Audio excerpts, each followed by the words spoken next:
এই শোনো, দেখো, কোনো একটা সময় একজন সম্রাট, তার নাম কি, জার, রাশিয়ার যেনারা হতেন সম্রাট, কি বলা হতো, জার বলা হতো।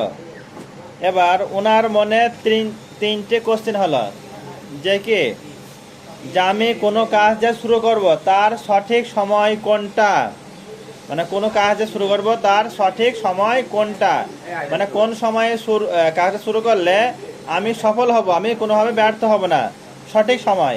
ধরে নাও কেউ হয়তো পড়াশোনা করবে, কোন সময়টা সঠিক সময়, কোন সময় পড়াশোনা শুরু করলে বা ই করলে ভালো হবে এরকম, বা কোনো একটা কাজ করবে, মাঠে ধান চাষ করবে, কোন সময়ে শুরু করলে জিনিসটা ভালো হবে, মানে সঠিক সময় কোনটা।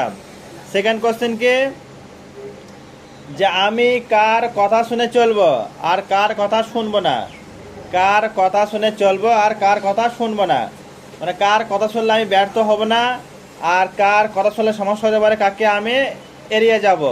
এটা হলো সেকেন্ড কোশ্চেন। আর 3 নাম্বার কোশ্চেন হলো, সব থেকে, হয়তো আমার সামনে 5টা কাজ রয়েছে, সব থেকে ইম্পর্টেন্ট কাজ কোনটা, তাই তো, সব থেকে ইম্পর্টেন্ট কাজ কোনটা, কোন কাজটা করবো কোন কাজটা করবো না। ঠিক আছে, এই শুনছ ওরা, কি বললাম, 3টে কোশ্চেন। কোন সময়ে কাজটা শুরু করব, সঠিক সময়, তারপরে কার কথা শুনবো কার কথা শুনবো না, মানে গুরুত্বপূর্ণ মানুষ। আর 3 নাম্বার কি, যে কোন কাজটা সঠিক, মানে কোন কাজটা সব থেকে ইম্পর্টেন্ট কাজ। এই 3টে কোশ্চেন গেল। এবার উনি সারা দেশ জুড়ে ছড়িয়ে দিলেন যে যে ব্যক্তি এই 3টে প্রশ্নের উত্তর দিতে পারবে তাকে একটা পুরস্কার দেওয়া হবে, খুব ভালো পুরস্কার দেওয়া হবে। এর ফলে কি হলো, অনেক দেশের অনেক মানুষ চলে আসলো যারা শিক্ষিত ব্যক্তি উত্তর দিতে।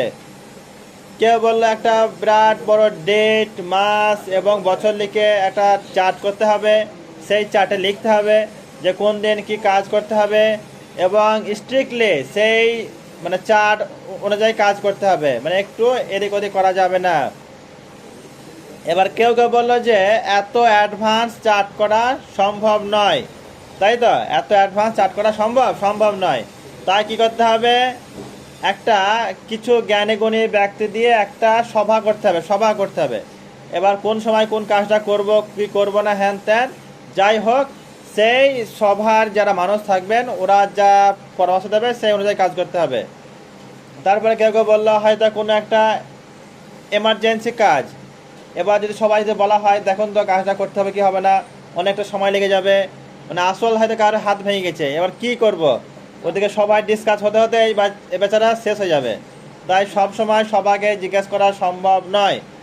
তাই কেউ বললো না, তাহলে এর পরবর্তীকালে কি ঘটনা কি কাজ হতে পারে, যদি কেউ ভবিষ্যৎবাণী করে বলতে পারে তাহলে অ্যাডভান্স সিদ্ধান্ত নেওয়া হবে, তারপরে হাতটা ভাঙবে, তারপরে সেই কাজ নেওয়া এটা করা হবে না, অ্যাডভান্স কোনো কাজের অ্যাডভান্স চিন্তাভাবনা।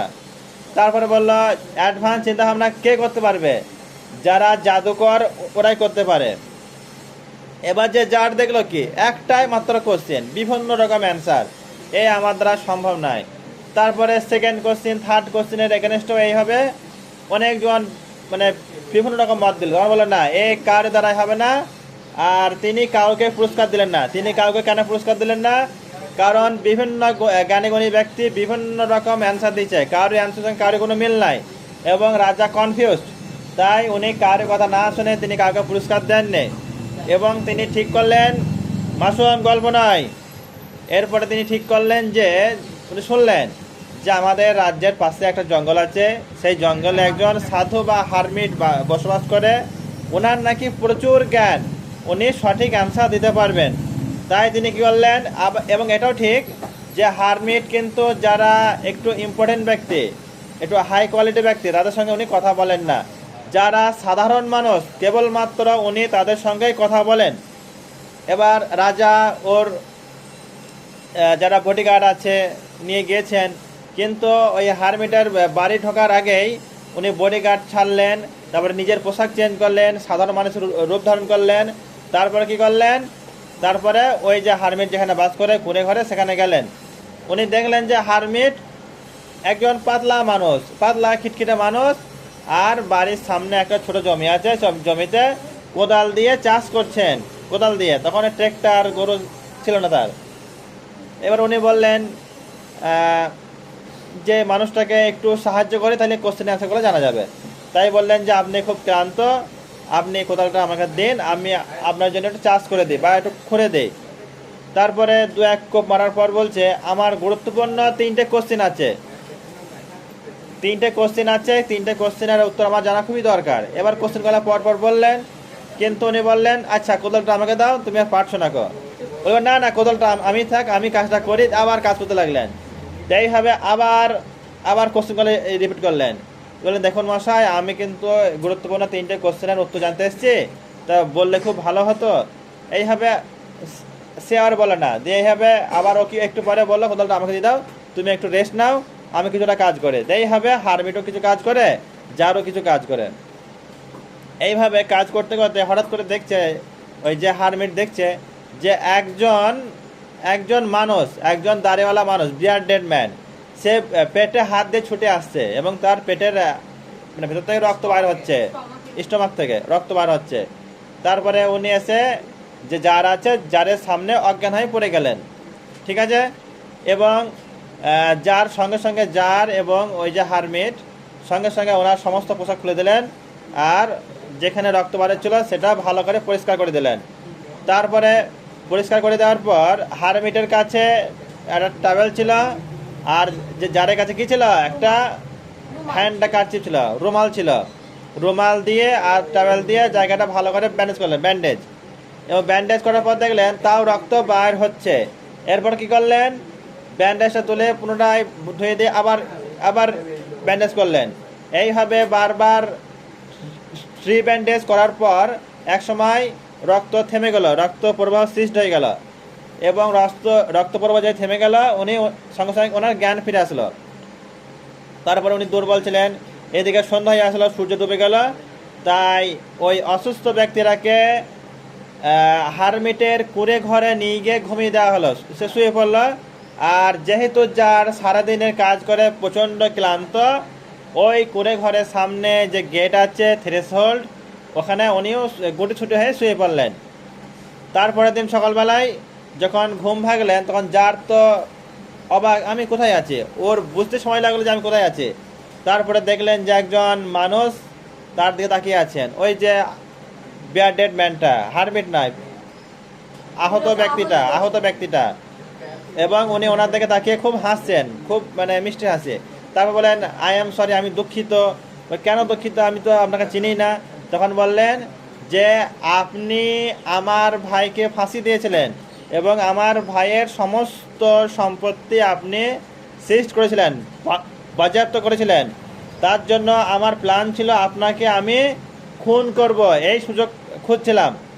যখন জানতে পারলাম যে আপনি হারমিটের কাছে তিনটি প্রশ্নের জবাব জানতে এসছেন, তখন আমি ঠিক করলাম যখন আপনি এখান থেকে বাড়ি ফিরবেন তখন আপনাকে আমি খুন করব। তাই আমি ওই ঝোপের আড়ালে বসেছিলাম। কিন্তু যখন দেখলাম প্রায় সন্ধ্যা হয়ে আসছে কিন্তু আপনি এখনও আসলেন না, তাই আমি কি করলাম, ঝোপ থেকে বেরিয়ে আসলাম। কিন্তু আপনার যারা বডিগার্ড ছিল তারা আমাকে চিনে ফেলে এবং আমাকে এইভাবে আহত করে। এর জন্য আমি খুবই দুঃখিত। আমি আপনাকে মারতে এসেছিলাম, কিন্তু আপনি আমার জীবন বাঁচিয়েছেন, তাই আমি আপনার সারা জীবন দাস হয়ে থাকব। এবং এটাও ঠিক, আমার ছেলেদের বলবো আমার ছেলেও আপনার সারা জীবন দাস হয়ে থাকবে। এদিকে যে যার, সেও প্রচণ্ড খুশি। সে দেখলো কি আমি একটা শত্রুকে বন্ধ করতে পেরেছি। হ্যাঁ, তারপরে বললেন যে আমি কিছু প্রমিস করছি, আমার যে ব্যক্তিগত ডক্টর আছে, কিছু নার্স আছে, ওনারা যাবেন আপনাকে সেবা করবেন, তারপরে তোমার সমস্ত সম্পত্তি তোমাকে ফিরিয়ে দেওয়া হবে। এই বলে ওনাকে বিদায় দিলেন। তারপরে যে হারমিটকে বললেন আচ্ছা আমার যে তিনটে প্রশ্নের জবাব কি পাবো না? তখন হারমিট বলল তোমার প্রশ্নের জবাব তুমি অলরেডি পেয়ে গেছো। দিয়ে বললো কেন? দিয়ে বললো কালকে যখন তুমি এখানে এসেছিলে তখন যদি আমার সঙ্গে আমাকে কাজে সাহায্য না করতেন তাহলে কি হতো, তুমি ফিরে যেতে। আর ফিরে গেলে কি হতো, ওই যে ঝোপে যে লুকিয়েছিল ওই ব্যক্তিরা আপনাকে হত্যা করতো, আপনি মারা যেতেন। এর জন্য আপনার আফসোস হতো যে কেন আমি এখানে থেকে গেলাম না। তার মানে কি সব থেকে এই সময় সব থেকে ইম্পর্টেন্ট সময়টা কি ছিল? আমার সঙ্গে থাকাটা ছিল আপনার সব থেকে ইম্পর্টেন্ট সময়। ঠিক আছে, তারপরে কোশ্চেনটা কি, সব থেকে ইম্পর্টেন্ট ব্যক্তিরা কি? আপনি যে আমাকে কাজে সাহায্য করেছেন, আমি ছিলাম সেই সময় আপনার কাছে সব থেকে গুরুত্বপূর্ণ ব্যক্তি। 3 নাম্বার কি, আমি যে কাজ করতে পারছিলাম না, আমি যে হাঁপাচ্ছিলাম, আমি যে অসুস্থ দুর্বল, আপনি যে আমাকে কাজে সাহায্য করেছেন, এটাই ছিল সব থেকে কি গুরুত্বপূর্ণ কাজ। তারপর কি হলো, যখন ওই আহত ব্যক্তিটা এখানে আসলো, তখন আপনি যে ওকে সেবা সুস্থতা করেছিলেন, যত্ন করেছিলেন, এটা ছিল কি সব থেকে একটা গুরুত্বপূর্ণ কাজ, এবং সে ছিল গুরুত্বপূর্ণ ব্যক্তি। এই জন্য উনি বললেন, সমস্ত ঘটনার শেষে ব্যাখ্যা করে বললেন যে সব থেকে গুরুত্বপূর্ণ সময় হলো বর্তমান সময়টা। বর্তমান সময় তুমি যেখানে আছো সেটাই হচ্ছে কি সব থেকে গুরুত্বপূর্ণ সময়। আর সব থেকে গুরুত্বপূর্ণ ব্যক্তি হলো বর্তমান সময়ে তুমি যার সঙ্গে রয়েছো সেই হলো সব থেকে গুরুত্বপূর্ণ ব্যক্তি। আর সব থেকে গুরুত্বপূর্ণ কাজটা কি হলো, আমার সামনে যে ব্যক্তি রয়েছে তাকে সাহায্য করাটাই হলো কি আমার সব থেকে গুরুত্বপূর্ণ কাজ।